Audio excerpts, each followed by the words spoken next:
Hello guys, अपना भूमिका online classes में आपको स्वागत है। उम्मीद करते हैं आप लोग अच्छे होंगे और अपना पढ़ाई करते होंगे। आइए बाबू, आज 12th के हिंदी का 5 क्वेश्चन लेकर आए हैं जो कि अपने बिहार बोर्ड के लिए। आइए बाबू, प्रथम क्वेश्चन से समझते हैं। एकदम समझना है बाबू, रटना नहीं है। रटेंगे तो फिर 2 लाइन के रटवाएंगे तो आप 2 ही लाइन रह जाएगा। समझाना है। आइए समझते हैं। फर्स्ट क्वेश्चन, बातचीत के संबंध व्यंजन या एडिशन के विचार खाता। बाबू दोनों को विचार को हम लोग बताना है का दोनों का विचार था। दोनों का विचार यही था बाबू। व्यंजन का विचार यही था कि अक्सर बोलने से ही मनुष्य को पता चलता है कि मनुष्य का दोष कैसा है, कैसा गुण के हैं, कैसा विचार के हैं। बोलने से ही पता चलता है बाबू कि इंसान क्या बोलना चाहता है, क्या कहना चाहता है, कैसा विचार, कैसा सोच के। यही व्यंजन की, यही कहने का तात्पर्य था।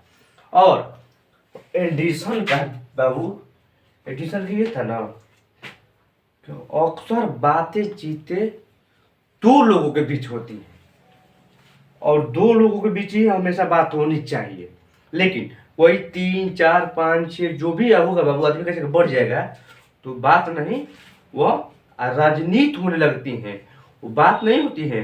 ये बात बतियाएंगे, दूसरा कोई आएगा तब तक बात बोल के ऐसे वैसे होने लगता है। इसीलिए वो बात को बदल दिया जाता है, उसी को हम लोग राजनीति बोलने लगते हैं। लेकिन अक्सर बात होता है एडिशन करने का तात्पर्य 2 ही लोगों के बात बीच में बात होता है। और संपूर्ण क्रांति पाठ के सारांश लिखे। एकदम आसान क्वेश्चन, एकदम दुनिया का सबसे आसान क्वेश्चन। संपूर्ण क्रांति पाठ के सारांश लिखे। संपूर्ण क्रांति पाठ के लेखक जयप्रकाश नारायण जी। जयप्रकाश नारायण के कहने का तात्पर्य यह था कि आप आंदोलन कीजिए, आप क्रांति कीजिए, कोई बात नहीं है, लेकिन आप क्रांति ऐसा कीजिए ताकि जनताओं को कोई परेशानी दिक्कत ना हो। आप पढ़िए और पढ़ के एक अच्छा राजनीति में आप भाग लीजिए ताकि देश के आप बागडोर को संभाल सकते हैं और देश को चला सकते हैं। इसीलिए जयप्रकाश नारायण ने संपूर्ण क्रांति के सारांश यही था। रोज कहानी में कहानीकार ने किस प्रकार के मालती की अतः स्थिति या बा स्थिति का वर्णन किया गया है? आइए समझते हैं।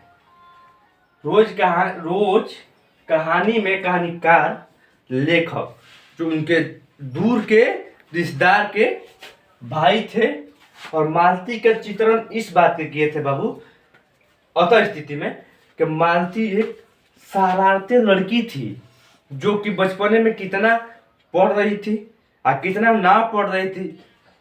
आप लोगों को तो पता था, किताब आते थे तो किताब को पन्नाओं को फाड़ के फेंक देती थी। इतना शरारती करती थी मालती। लेकिन अतः स्थिति, आज का उनका स्थिति ऐसा स्थिति है कि आज आम में आया हुआ जो पेपर आता है ना बाबू, उस पेपर को पढ़ने के लिए मालती तरसती है।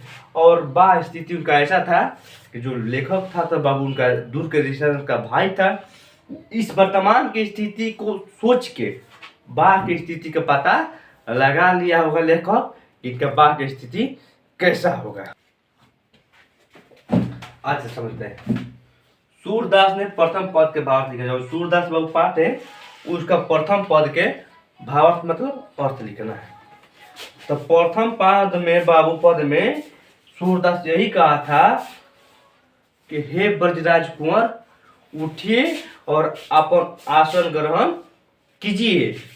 सुबह हो चुकी है, लताएं भी राह भूल चुकी हैं, गाय भी अपने बछड़े के दूध पिलाने के लिए गौशालाएं में छटपटा रही हैं, मुर्गा भी बोलने लगा है। हे ब्रजराज कुंवर उठिए और अपना आसन ग्रहण कीजिए। यही बाबू सूरदास का प्रथम पद का भावार्थ था। समझते हैं।